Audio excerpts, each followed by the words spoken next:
السلام علیکم ورحمۃ اللہ وبرکاتہ۔ اپنے حق پر لڑنے والوں کے بارے میں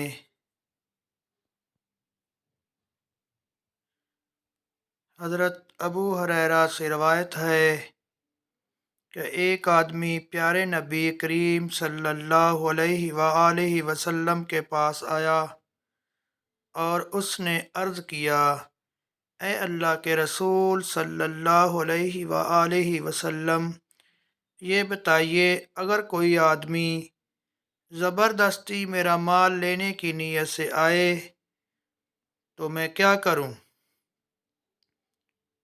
میرے پیارے آقا صلی اللہ علیہ وآلہ وسلم نے فرمایا: اپنا مال اسے مت دے۔ تو اس نے کہا: اگر وہ مجھ سے لڑے؟ تو آپ صلی اللہ علیہ وآلہ وسلم نے فرمایا: تو بھی اس سے لڑ۔ اس نے کہا: یہ بتلائیے، اگر وہ مجھے قتل کر دے؟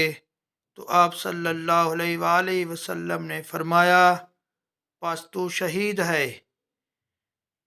اس نے کہا: یہ فرمائیے، اگر میں اسے قتل کر دوں؟ تو آپ صلی اللہ علیہ وآلہ وسلم نے فرمایا: وہ جہنم میں جائے گا۔ مسلم شریف کتاب الایمان